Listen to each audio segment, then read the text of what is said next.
Halo semuanya, Assalamualaikum. Balik lagi sama Pejalan Malas. Di video kali ini saya lagi ada di stasiun LRT Kuningan. Rencananya hari ini saya mau melakukan perjalanan ke kota Bandung naik kereta cepat WUS. Nah, untuk ke stasiun Halim, saya memilih untuk naik LRT dan saya naik dari stasiun LRT Kuningan. Saya naik WUS dari Jakarta ke Halim itu pakai harga 150. Loh, bukannya 200 atau 250 ya? Enggak dong. Kok bisa? Gimana caranya? Nanti saya akan jelasin. Makanya tonton sampai habis ya. Hehe. Di sore hari ini saya naik LRT pas banget di jam pulang kantor. Jadi ekspektasi saya di atas bakalan rame. Namanya juga Jakarta, apalagi jam pulang kantor. Pilihannya mau macet-macetan atau desek-desekan. Atau mau macet-macetan sambil desek-desekan, ya nasib lah ya. Oke, untuk LRT Jabodebek saat ini ada dua line yang aktif beroperasi. Pertama, line Duku Atas Harjamukti dan Duku Atas Jatimulya. Untuk ke stasiun kereta cepat, kalau naik LRT Jabodebek, kita perlu turun di stasiun Halim. Nah, untuk rute LRT yang berhenti di stasiun Halim, harus naik yang jurusan ke Jatimulya, bukan yang ke Harjamukti. Sebenarnya nggak perlu khawatir sih kalau misalnya salah ataupun kelewat. Bisa turun, lalu transit, dan naik ulang. Di stasiun LRT ini udah lengkap ya, ada toilet sama ada musola juga. Terus naiknya juga bisa naik tangga kalau yang mau olahraga, eskalator ataupun lift. Dan juga di sini ada dua peron. Peron 2 khusus untuk yang ke arah Dukuh Atas dan peron 1 untuk ke arah Jatimulya ataupun Harjamukti. Sebenarnya saya nunggu di sini lumayan agak lama, sampai ngebiarin beberapa kereta ke Jatimulya lewat. Niatnya mau nunggu supaya nggak terlalu desek-desekan. Oh iya, untuk keretanya itu diselang-seling ya. Jadi misalnya yang datang saat ini adalah tujuan Harjamukti, maka selanjutnya adalah ke Jatimulya. Begitupun seterusnya. Seenggaknya selama saya nunggu itu yang terjadi. Lalu jarak antar kereta kira-kira 3-5 menitan lah. Bisa lebih cepat ataupun bisa juga lebih lama. Sekarang kita udah sampai di stasiun LRT Jabodebek Halim. Sebenarnya saya ada pertanyaan, kenapa namanya LRT Jabodebek? Apakah nanti kedepannya akan lanjut sampai ke Bogor? Atau dinamakan begitu karena rutenya melewati stasiun KRL komuter untuk tujuan ke Bogor? Nah, buat para penumpang yang mau lanjut ke Bogor bisa transit di stasiun Cikoko dan lanjut perjalanan ke stasiun komuter Cawang. Oke, sekarang kita lanjut jalan ke stasiun kereta cepatnya. Nah, sekarang saya mau cerita gimana caranya dapat tiket WUS di harga 150. Jadi saya pesen tiketnya itu di hari Selasa 6 Februari melalui aplikasi KAI Akses. Setelah masuk ke opsi KCIC dan masukin destinasi, maka akan muncul jadwal beserta harga tiketnya. Lalu saya scroll untuk memilih jadwal yang paling malam. Kalau dilihat dari start jam 19.15, maka harganya bukan lagi 200, melainkan 150. Sama seperti harga ketika promo ya. Sejujurnya saya nggak tahu nih apakah harga ini berlaku juga ketika weekend. Soalnya kalau weekend kan harga ekonomi premium itu jadi 250. Nah kalau malamnya itu jadi 200 atau jadi 150 ya. Hehe. Jadi intinya kalau mau lebih murah maka pilihlah perjalanan yang paling malam. Sepanjang proses transit ke stasiun kereta cepat, kita akan melewati banyak stol makanan.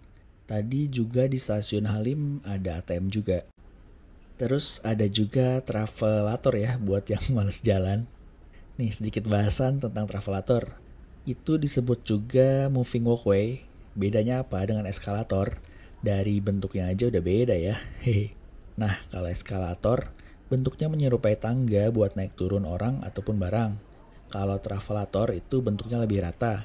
Bisa benar-benar rata lantai ataupun bisa juga miring. Biasanya kita sering lihat di bandara atau di mall kalau mau ke bawah ke bagian kayak Carrefour-nya gitu atau ke swalayannya. Fungsinya apa? Selain buat orang, itu bisa juga buat bawa troli.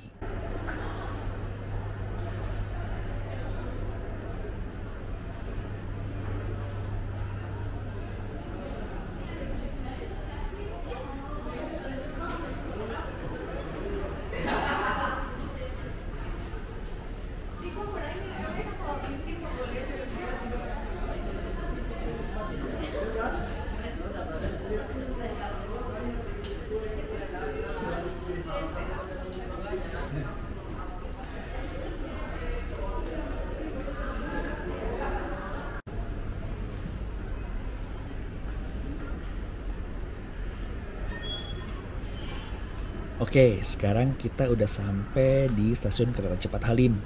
Kita langsung masuk aja ke pintu keberangkatan.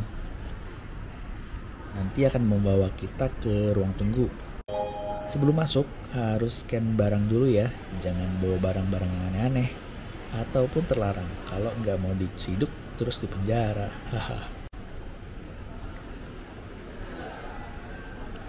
Sekarang mari kita masuk yuk ke dalam keretanya.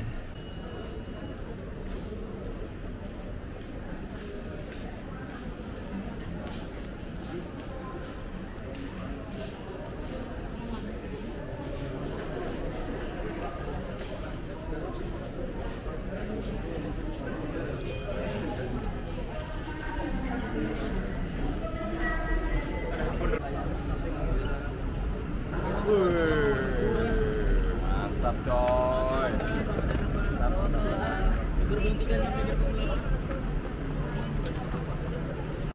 Sekarang kita masuk ke bagian dalam keretanya.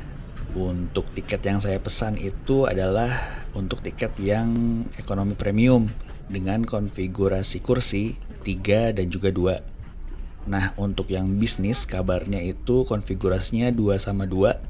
Untuk yang eksekutif itu 1 dan juga 2. Nah, untuk yang ekonomi premium itu nggak dapat snack.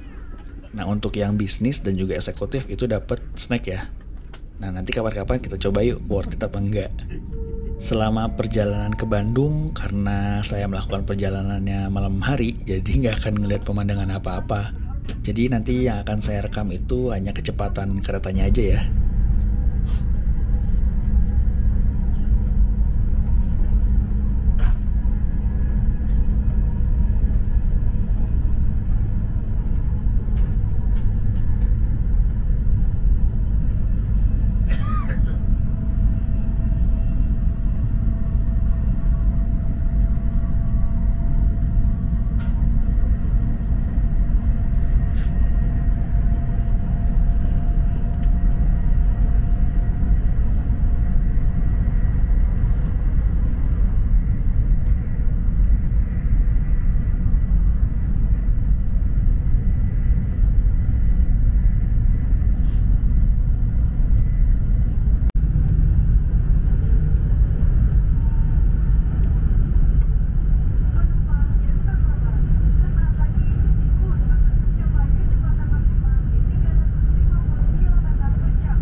Alhamdulillah kita udah sampai di stasiun Tegaluar dengan selamat ya.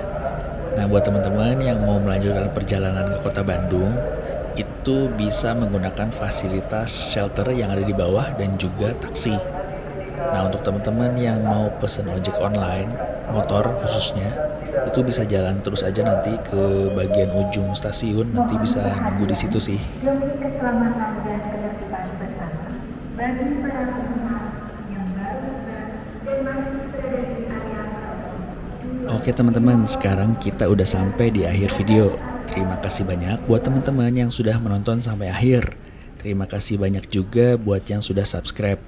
Untuk yang belum subscribe, silahkan tekan tombol subscribe-nya ya, biar Pejalan Malas lebih semangat lagi bikin videonya.